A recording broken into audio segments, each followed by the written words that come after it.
ঢাকার মিটফোর্ডে ব্যবসায়ী সোহাগ হত্যার ঘটনায় শোকের ছায়া নেমে এসেছে জন্মস্থান বরগুনায়। থামছে না স্বজনদের আহাজারি। নিজ গ্রামে দানশীল ব্যক্তি হিসেবে সুপরিচিত ছিলেন সোহাগ। এই নারকীয় হত্যাকাণ্ডের সঙ্গে জড়িতদের দৃষ্টান্তমূলক শাস্তির দাবি তাদের। এদিকে সোহাগের স্বজনদের অভিযোগ, সুকৌশলে মামলা থেকে জড়িতদের নাম বাদ দিয়ে অন্যদের মামলায় জড়াচ্ছে পুলিশ। বরগুনা থেকে তাওহিদুল ইসলাম শুভর পাঠানো তথ্যচিত্রে বিস্তারিত জানাচ্ছেন আব্দুল হামিদ। গত ৯ জুলাই বিকেলে ঢাকার মিটফোর্ড হাসপাতালের সামনে এভাবেই নৃশংসভাবে পাথরের আঘাতে জনসম্মুখে হত্যা করা হয় ভাঙাড়ি ব্যবসায়ী লালচাঁদ ওরফে সোহাগকে। পরিবারের দাবি, প্রতি মাসে ২ লাখ টাকা চাঁদা দাবিকে কেন্দ্র করে অভিযুক্তদের সঙ্গে দ্বন্দ্বের শুরু হয় তার, যারা অনেকেই ছিল সোহাগের পূর্ব পরিচিত।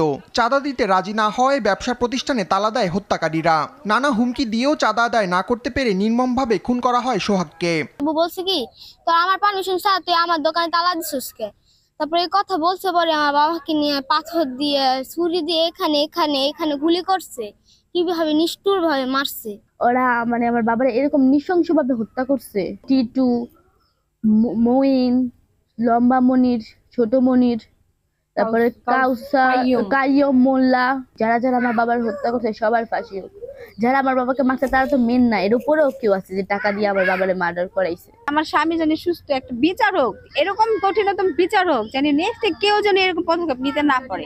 100 বার ভাবে যে একটা মানুষে কষ্ট দিলে, একটা ফ্যামিলি, একটা সন্তানের বাবা হারা, একটা স্বামী, নারীর স্বামী ছাড়া কতটা যে কষ্ট হয় তারা যেন বুঝতে পারে। সোহাগের বাড়ি বরগুনা সদর উপজেলার ঢোলোয়া ইউনিয়নের ইসলামপুর গ্রামে। সেখানে সজ্জন ও দানশীল হিসেবেই পরিচিতি ছিল তার।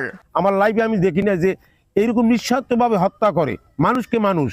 এলাকার যে সামাজিক যে কর্মকাণ্ড বা সোশ্যাল যে কাজগুলো হয় সেখানে সে সবসময় দান সদকা এগুলো করে থাকে। এদিকে এই ঘটনায় দায়ের করা মামলা নিয়ে পুলিশের বিরুদ্ধে কারসাজির অভিযোগ উঠেছে। পরিবারের দাবি, মামলার কপি পরিবর্তন ও সুকৌশলে ঘটনার সঙ্গে জড়িত 17, 18 এবং 19 নম্বর আসামির নাম বাদ দিয়ে হত্যাকাণ্ডে জড়িত নয় এমন অনেককে আসামি করা হয়েছে। প্রচুর হুমকি দামকি আসছে। এবং আমরা চাচ্ছি আমাদের ওইগুলো আমাদের ফিরিয়ে দেওয়া হোক। ওগুলো জিম্মি করা, ওগুলা জিম্মি করা, এবং লক্ষ লক্ষ টাকা ওদের কাছে আমার মামার আছে। এরকম পারে যে আমার ভাইয়ের মতো আমাকেও গাইড করতে পারে, তার জন্য আমরা একটু গার্ড চাচ্ছি আর সঠিক বিচার চাচ্ছি। আমি ওদের ফাঁসি চাই, ফাঁসি সবাই চাই, আমি একা চাই না। বাড়ির পারিবারিক কবরস্থানে শেষ নিদ্রায় শায়িত হয়েছেন সোহাগ। দ্রুত এই নারকীয় হত্যাকাণ্ডের বিচার চান স্থানীয়রা। আব্দুল হামিদ, RTV।